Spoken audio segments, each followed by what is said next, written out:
everyone! Welcome back to the Project Awesome! So, I'm back with a new makeup tutorial. So, 2 days ago, nag-upload ako ng tribute makeup tutorial para sa mga happy single girls out there for this Valentine's Day. And today, medyo contradicting siya.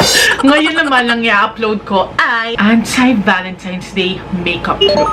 Okay, so disclaimer lang, this is not really an Anti-Valentine's Day para basagin yung trip ng mga nagse-celebrate ng Valentine's Day. Hindi to para, you know, kontrahin kayo or basagin yung trip nyo. We're just going to use the colors or the usual colors na naiisip natin pag sinabi mong Anti-Valentine's Day. Pero kung gusto mo rin naman, you know, magkaroon ng aklasan sa araw ng Valentine's Day, kung medyo may pagka-bitter sa iyong puso, eh bakit hindi mo gawin itong makeup look na to ngayong Valentine's Day, diba?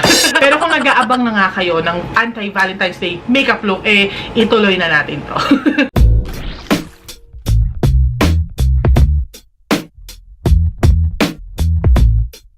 Okay, so bago ang lahat, mag-spray muna ako ng soothing mist. So, this is from Exveil.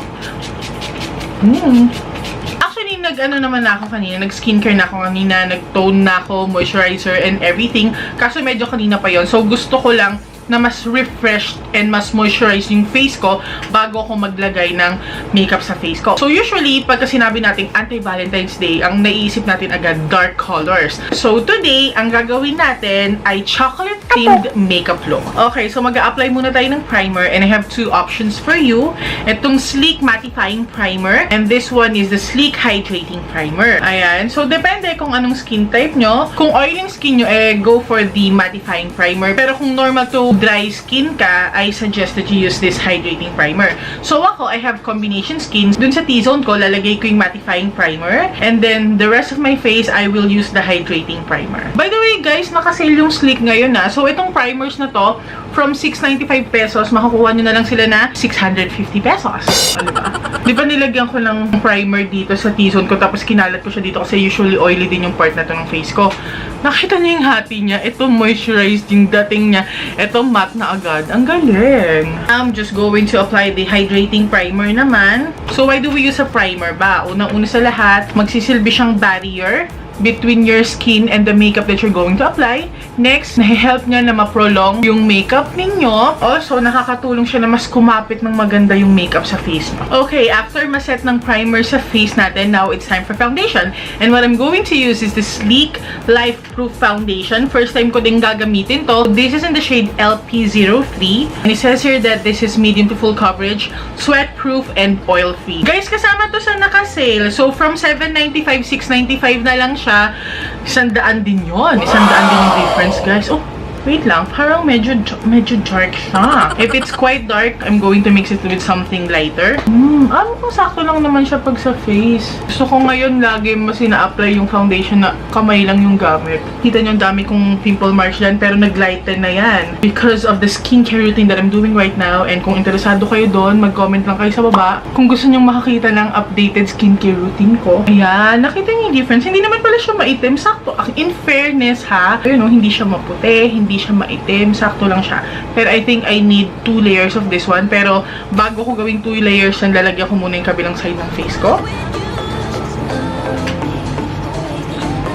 Mas gusto ko na yung ganito.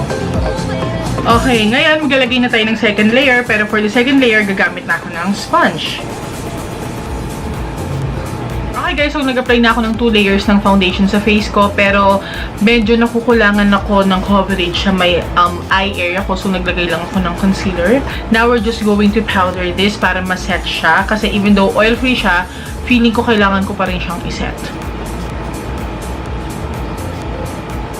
Okay guys, now it's time to do the brows. And I'm going to use this Sleek Brow Intensity.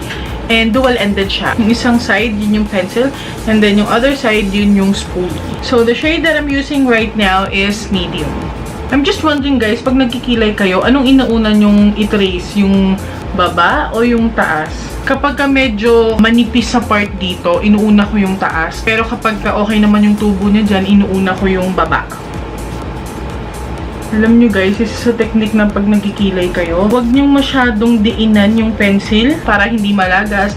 And you don't really need that much. Pabe-blend nyo din naman yan later on. Tapos magdagdag na lang kayo dun sa tingin nyo kulang pa. Ngayon naman, siniset ko siya ng brow powder. na mas dark ng konti since gusto ko medyo matapang ng kilay ko ngayon dahil anti-Valentine's Day. Okay, now it's time to do the chocolatey smoky eyes and naglagay lang ako ng loose powder sa under eye area ko para pang salo ng fallout since we're going to use dark brown shadows today. Okay, so first I'm going to use this warm brown na parang caramel color na eyeshadow and I'm going to apply that on my crease area. Next, I'm going to use this sleek ANTI-VALENTINE'S eyeshadow palette, and this is the palette Vintage Romance, and I'm going to use this brown shade right here.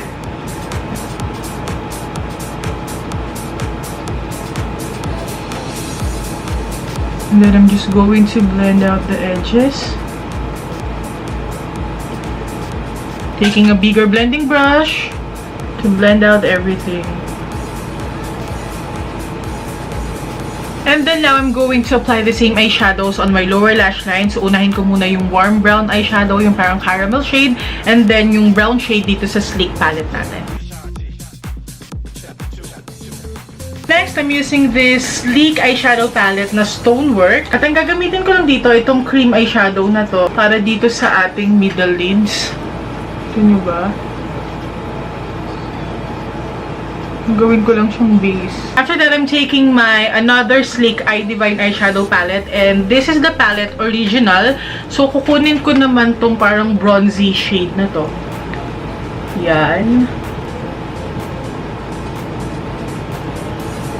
Ooh. Then I'm taking this small blending brush. Merge ko lang siya dun sa matte eyeshadows.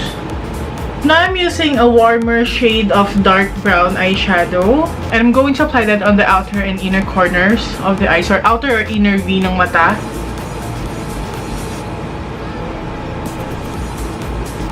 Also applying that on my lower lash lines.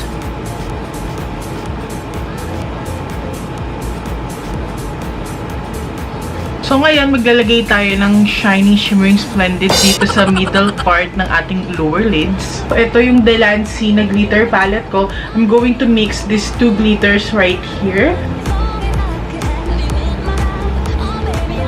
Ngayon naman yung light pink na glitters.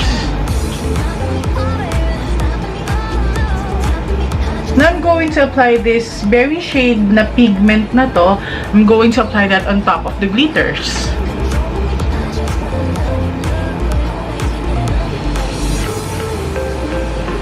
Ganon. And then, biniblend ko lang siya dun sa dark brown. Para, ano mo yun, maganda silang tignan. And that's it. Okay, now we're going to take the same berry pigment and lalagay natin yun sa ating inner corners.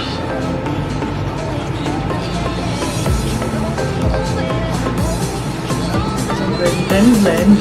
And then next, we're going to take this sleek makeup highlighting palette in Solstice. So I'm going to use this shade ng highlighter na to and ipapatong natin yan dito sa raspberry pigment.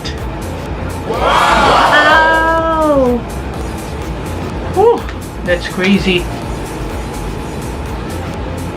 Ang ganda pagka nag-blend sila. Oh. Yes! Now we're just going to line our eyes using a black liquid eyeliner.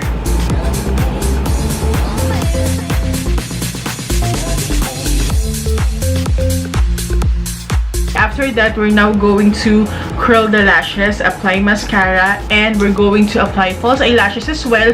And ang gagamitin kong false is itong Nippon Perfection in a Blink faux strip lashes, and this one is called the Zombie Lashes. Ayan, zombie.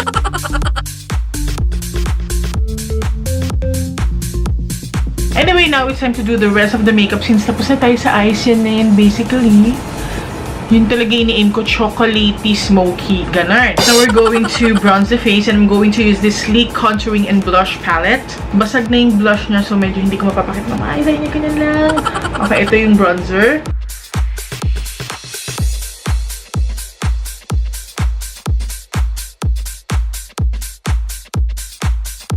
Next, we're going to apply this natural brown blush right here. At syempre, hindi mawawala ang pinakamagandang party ng pagme-makeup. And that is highlighting! So, I'm using again this sleek highlighting palette na Solstice. And this is what I'm going to use as my highlighter. Wow! Oh my goodness! Gracious! What happened? This is crazy. I have to press it down. This highlighter is the bomb diggity.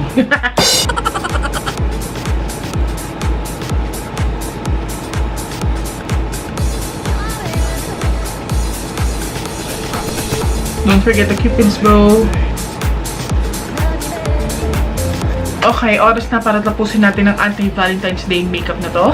So, of course, we're going to use brown shades for this chocolate-themed makeup. And I have 4 options for you.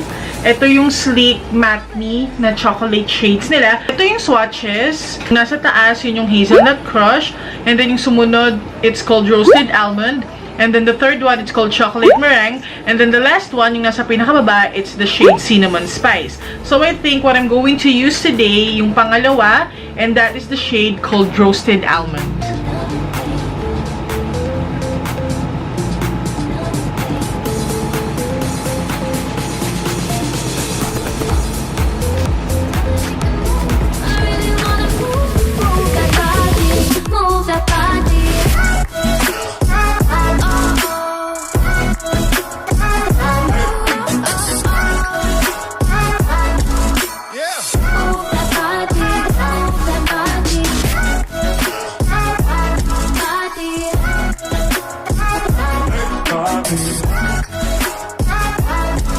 And voila! Ito na yung ating chocolate-themed makeup. Raspberry chocolate-themed makeup for the anti-Valentine's Day makeup look natin. And this is the look that I came up with. Sana nagustuhan nyo. So, hindi ito ang favorite shades nyo. Actually, ako, I really love all of the shades. Pero, mas gusto ko yung actually, lahat talaga. Hindi, yung tatlong una. Yung baba, not so much kasi hindi ako masyadong mahilig talaga sa nude. Gusto ko talaga yung mga mas dark. So, mayroong promo yung sleek na matte me trio. So, tatluhan siya. It's for 995 pesos. And pwede siyang samahan ng kahit na anong shades dito sa matte me browns nila.